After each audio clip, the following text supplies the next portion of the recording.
Hello, my beautiful Cancer. Welcome to my channel. I'm Lori, and today we are going to be doing a mid-April energy read for the sign of Cancer, whether Cancer be your sun, moon, or rising sign, or you can also check this out for wherever Cancer may land in your natal birth chart. So today we're going to be using the Alchemist Divination tool.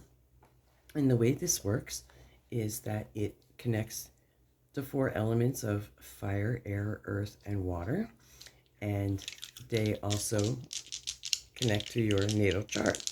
And this energy read will give me a story that will build for the energy that you can be expecting for mid-April into May. So let's get started. And if you hear the lovely Mr. Duke, my dove, sharing a message of I love you, that's even more of a blessing. Number four is the cauldron. Act as an old cauldron whose familiar shape both contains and cooks together the many ingredients that makes delicious nourishment and other useful concoctions, using a trusted recipe that has stood the test of time. Mix together the various component parts of your intended creation.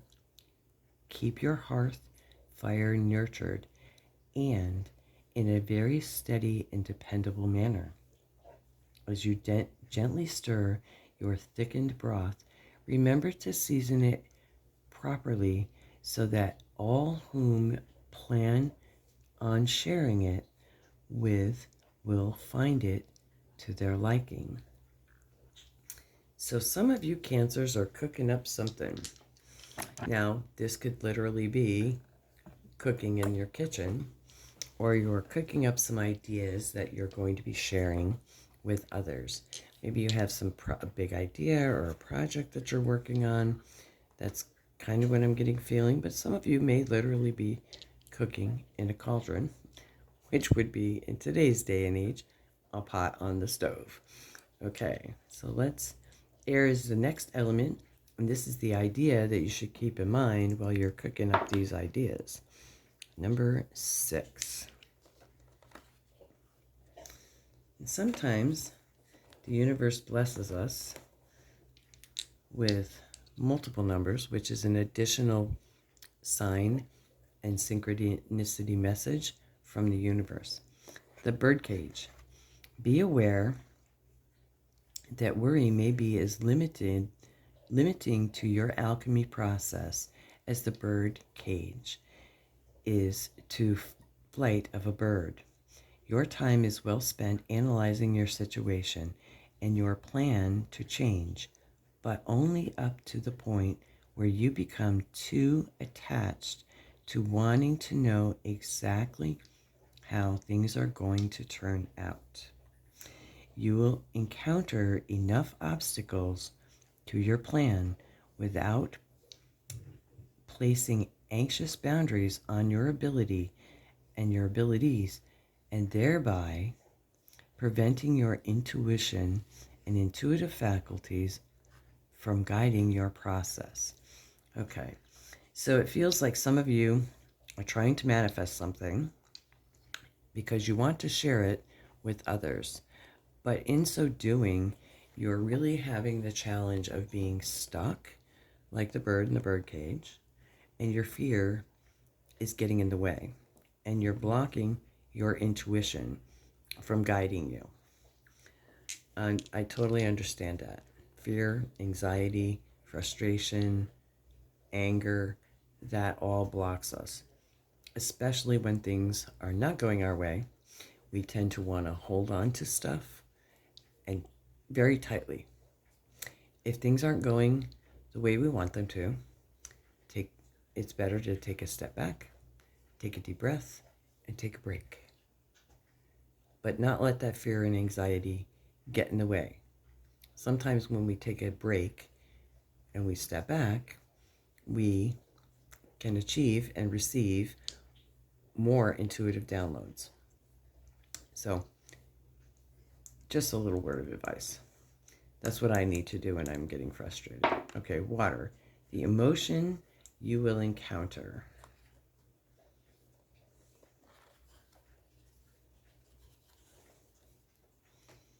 Decide if the bottle before you is half full or half empty. Of course, the bottle is both, but how you perceive it can reveal whether or not you feel nurtured and filled up by your present experience of life. Feelings of emptiness can cause our self-image to be distorted so that we believe that we lack the resources to perform our transformation. Until we feel fulfilled in each moment, there is the danger that we will be addicted to wanting more things to fill us up, and will envy those we think that have more. So again, there's a theme here of, you have some things you want to share, but fear and being stuck and feeling like you don't have enough to maybe accomplish the goal or accomplish what you want to share is blocking your intuitive progression.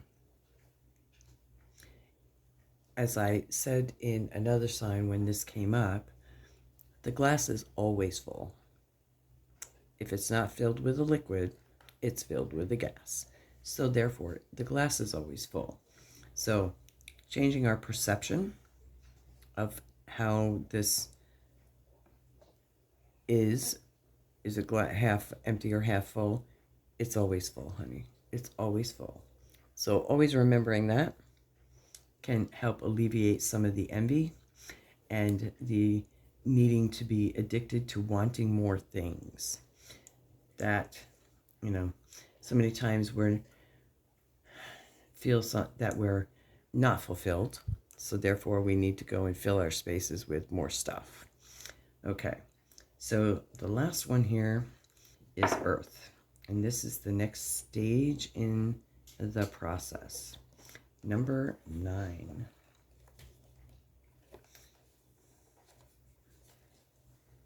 The mountain.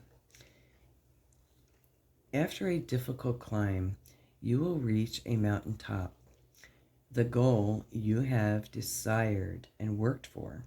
Your victory may be satisfying and long-lasting. The view from the top will be vast and beautiful, but will include many mountains that are higher and seem more worthy of your attention. You may succeed, but then feel you dislike where you find yourself, and even fear you have climbed the wrong mountain. Until you learn how to enjoy fully the present moment, you condemn yourself to a life of longing for what is not. So this ties in again with this feeling of not having enough, making mistakes, being stuck. Is the glass half empty? Is the glass half full? Climbing the wrong mountain. Be present and in the moment, in the experience.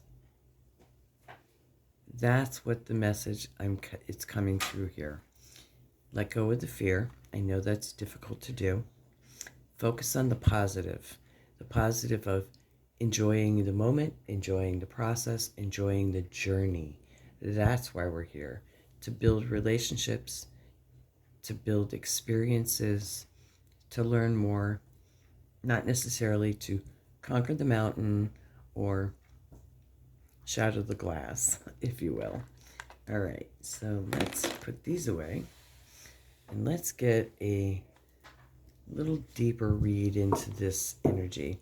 This is the Sacred Geometry deck that I'm going to pull out a few more clarifying cards for you. And let's get More clarification for our beautiful Cancer, please.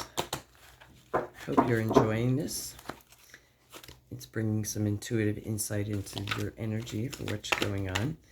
These reads tend to go very deep into the emotional aspect of our lives.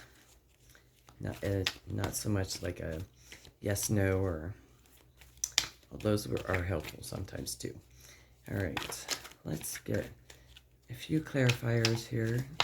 What wants to come out for Cancer, please? Okay, the throat chakra.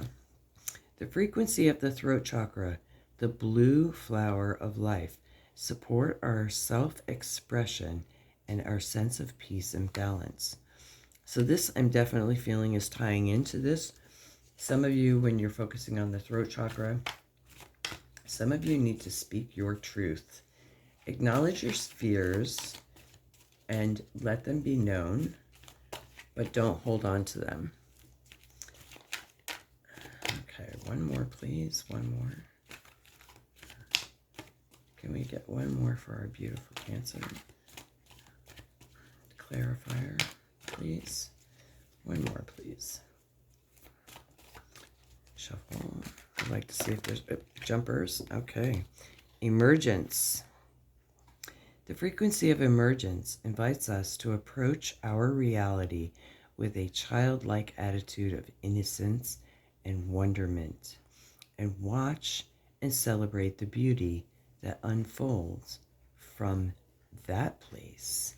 Okay, so childlike wonder and a childlike attitude and innocence allows us, there's no fear there. Children have no fear.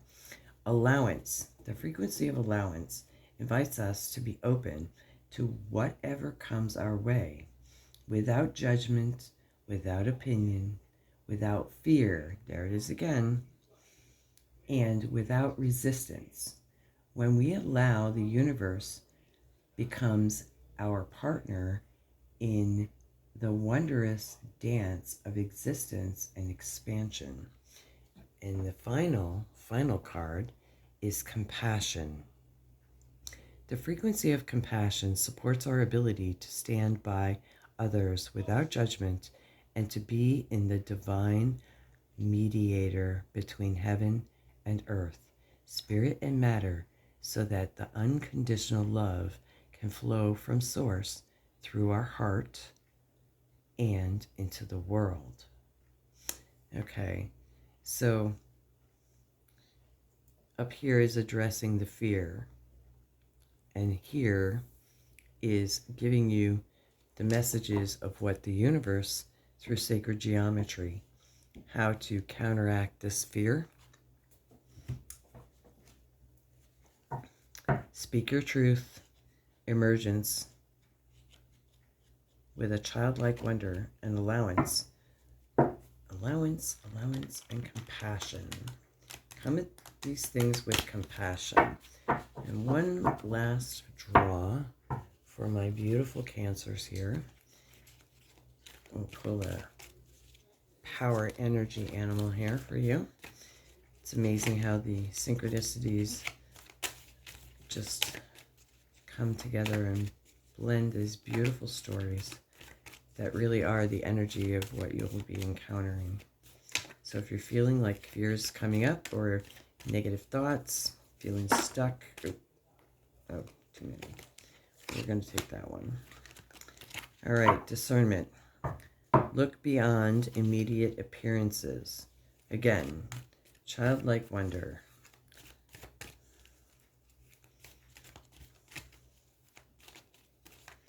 One more, please. One more. One more for my beautiful Cancer. One more. Okay. The porcupine. Innocence. Free yourself of guilt and shame. Guilt, shame, fear, anxiety. They are all not childlike wonder, but they all do go together. So the porcupine not only is innocent like a child, The porcupine, free yourself from guilt and shame, should also say guilt, shame, fear, all of the lower frequency vibrations that are coming through. So up here is kind of giving you the possible block energy that's coming through, and the sacred geometry is giving you the positive ability and energy to use to counteract the negative. And the two power animals are definitely telling you that you are on the right path. So one more positive affirmation for my beautiful Cancer. One more, please. So the positive affirmation to meditate during this mid-April reading is positive affirmation. Oh, those are way too many, but we will take it on the bottom. I will persevere. Today, nothing will worry me, and all my problems will pass away. And there goes your fear, there goes your guilt, and there goes your shame. Thank you so much. I think I'm going to end it here. I hope you enjoyed this reading. If you found it useful and helpful, or it resonates in any way, please hit the like and subscribe button and leave me a comment below. Let me know how you like this old divination tool that I've had for many, many years. And I'm bringing it back again, so what's old is new again. And I look forward to seeing you on our next video upload. And until then, Duke loves you, and so do I. Take care, and God bless.